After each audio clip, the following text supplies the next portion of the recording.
This is things I wish I could say in Sunday school. I want to share some thoughts and ideas that are different than what we usually hear. My goal is to be really honest rather than inherently faith-promoting. I hope these ideas may spark some interesting discussions with your friends, families, or classes. Please enjoy.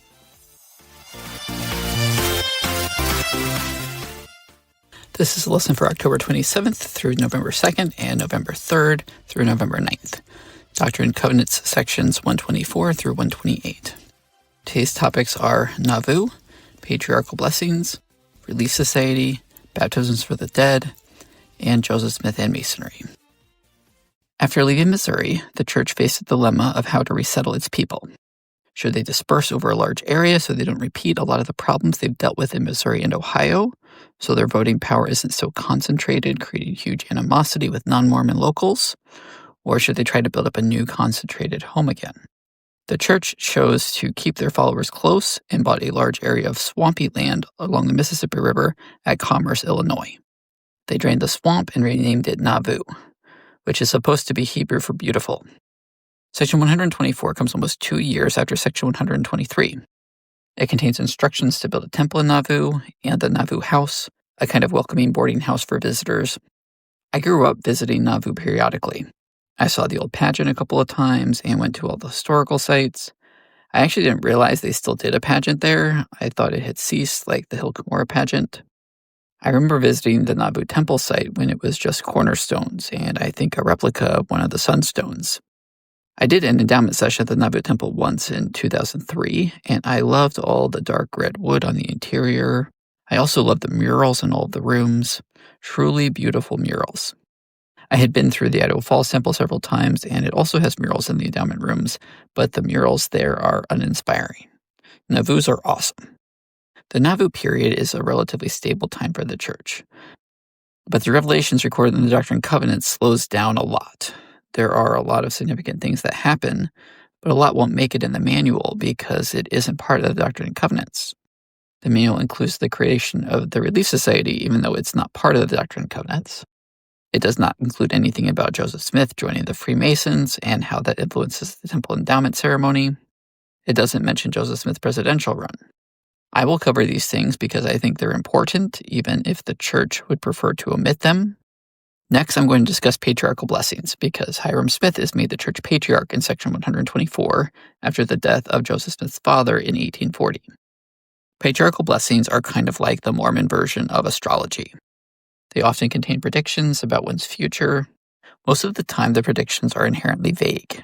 For example, you will be sealed to an eternal companion, or have kids, or opportunities to serve the Lord, or whatever. But some predictions can be curiously specific. My own patriarchal blessing is a mixture. Some of my predictions never happened. One I think is weirdly accurate. People do some amazing mental gymnastics to make patriarchal blessings work. Many people who never had kids are promised children in their blessings. They are then told that it's okay. They'll have kids in the celestial kingdom. That's the most common way to excuse inaccuracies. It will come to pass after this life. I think my experience is similar to most people. Most of it is vague. The parts that aren't are hit or miss. The misses in mine are that I will be able to speak the languages I am called upon to speak. I have only ever needed to speak English. I served an English-speaking mission. I learned Spanish and some French in college and did a summer study abroad program in Spain. But in no way have I ever been called to speak any language other than my native English. And I really have no talent for languages. The other big miss in my patriarchal blessing is that I will find the opportunity of service in the political arena. I don't work in politics, and I never have. I highly doubt I ever would. Politics are kind of gross and morally ambiguous at best, but mostly corrupt. It's not for me. The part of my patriarchal blessing that feels the most accurate is that I will be able to understand the scriptures deeply and be able to share that with others. While I have been a Sunday school teacher several times, and it's my favorite calling in the church, I feel like this podcast is really the fulfillment of that part of my patriarchal blessing. While I don't believe patriarchs have special powers to give accurate predictions about a person's life because they tend to get more wrong than right, I do believe that we can often extract helpful ideas that we can make our own. Ultimately, we choose what to make of our own lives, and I believe that's what our Heavenly Parents want for us. The manual brings up Relief Society in this lesson. The Doctrine and Covenants never mention Relief Society, and it's a worthy topic, so they needed to put it somewhere, I guess. The Relief Society was organized in 1842 in Nauvoo. The manual tries to make the Relief Society organization eternal and divine. I think that argument fails. Christ absolutely had women who were his disciples, and he clearly held them in high regard. But there is no indication they were organized together in any way. Yet the manual says they were organized into a Relief Society, which I think is just nonsense. The Relief Society was initially organized as a ladies' charitable organization, which was fairly common in that time period. Over time, it gradually evolved into the women's organization of the Church of Jesus Christ of Latter-day Saints. It largely operated independently without priesthood oversight for many decades. Women used to give other women blessings, including blessings of healing. I guess back in the 19th century, when blessings of healing were done, they would often put their hands on the part of the body that needed to be healed. Women did this for other women, especially for health issues that are unique to women, like childbirth. It gradually became less common and then was officially taken away by the men leading the church in the early 20th century. It's clear from the manual in several spots that the message is that the Relief Society is under priesthood authority and they need to be in compliance with what male leaders say.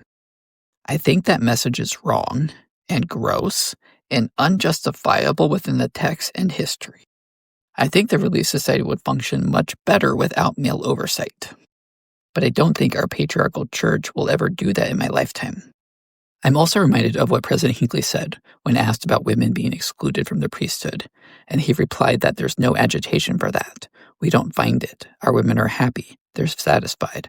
These bright, able, wonderful women who administer their own organization are very happy. Ask them. Ask my wife. President Hinckley was wrong. I can believe that he believed most women were okay with their position in the church. But no one actually wants to be treated as a second-class citizen. There were absolutely women who were not happy being excluded from all real leadership in the church, merely because of their gender. There just weren't many who were willing to speak up because it could cost them so much when the church makes up so much of our lives. And that is by design. As I thought about Relief Society and its original purpose of charitable service, I had two main thoughts. First, right now, I see the Relief Society serving men more than anything else. Yes, some women in the church do serve other women. But in practice, I see the lessons sending the message that their job is to support the men. They are told their most important job is taking care of children and home and to serve their husbands, who are the head of household. Whenever there is a ward event, the Relief Society usually takes care of everything. Planning, setup, decor, food, cleanup. The Relief Society should focus on serving women and people in need. But it doesn't do that. It serves men and supports the patriarchal organization of the church. My second thought about Relief Society is that the church could and should give the charitable parts of the church to the Relief Society to run. Charity was the original purpose. The Relief Society motto is "Charity never faileth." Yet the men oversee all the real charitable work of the church, which is pathetically small considering the vast wealth of the church. But just imagine if women in the church took over its charity work completely. I think they would choose better goals, work toward those goals more efficiently and cost-effectively, consider all the impacts of their actions, and overall just do a much, much better job. It could be done on the ward level too, not with vast offerings, but with an extra line item in the annual budget, something to actually help their community and people in need outside of ward members. It could do a lot of good. It would be in keeping with the spirit and mission of Christ. And this is something the church could just do. And I think it would feel really right with the members, kind of like how the Perpetual Education Fund did when that was announced. Sections 127 and 128 introduce baptisms for the dead to the church. Baptisms for the dead are briefly mentioned in 1 Peter in the New Testament. I have really enjoyed doing baptisms for the dead. I am a person that likes ritual, and it's one that I enjoyed a lot because it's so simple and straightforward. But similar to how I feel about baptism, I don't believe that our Heavenly Parents really have a strict must-be-baptized requirement for everyone. It's so unnecessary and just creates logistical problems. But I think the ritual can be beautiful and meaningful to a lot of people. I think there is something expansive in the idea that you are doing something to help real people who lived before you, even if I don't believe that God requires it. However, there are some issues with young women and young men basically being forced to wear white clothes, and they get kind of see-through and cling to their bodies when wet. And they have to do this in front of adult men assisting with the ritual. I know many people, especially women, who experienced very high discomfort doing baptisms for the dead because of this. I also want to say that I understand how joyful it might have been for the people who were able to be baptized for their loved ones. When you believe the harmful idea that unbaptized people are damned, it's no wonder that a path to redemption is so celebrated and joyful. For me, that just highlights the problem with the idea that baptism is an immutable requirement of God. Now I'm going to discuss the influence of the Masons on Joseph Smith and the Church. Joseph Smith became a Mason in March 1842, but Hiram had been a Mason since before Joseph Smith's church was organized. There are many similarities between the temple endowment ceremony and Masonic rituals. I'll read from the church's own materials. Masons ritually reenact a story based on the brief biblical account of a man named Hiram, whom Solomon commissioned to work on the temple in Jerusalem. During the reenactment, Masons advance by degrees, using hand grips, key words, and special clothing. On May 4th, 1842, Joseph Smith introduced the temple endowment for the first time to 9 men, all of whom were Masons. Afterwards, Heber C. Kimball wrote that there is a similarity of priesthood in Masonry. Everyone who experienced the Masonic ritual and the endowment acknowledges how similar they are. The other noteworthy thing is that at Carthage jail, when Joseph Smith was killed, there were Masons in the mob, and people reported Joseph Smith attempting to do a Masonic distress signal before he was killed. Personal story time. When I was a missionary, there was a former mission president in my area. His wife brought up Masons. At the time, I knew that the symbols of the square and compass were taken from the Masons, and they did a ritual similar to the endowment, but that's about it. Anyway, she mentioned they even have aprons, but they're blue. That has stuck with me for 25 years. The Masons do have ritual aprons. They are usually blue and white, sometimes with some gold. They usually include the symbols of the all-seeing eye and compass and square.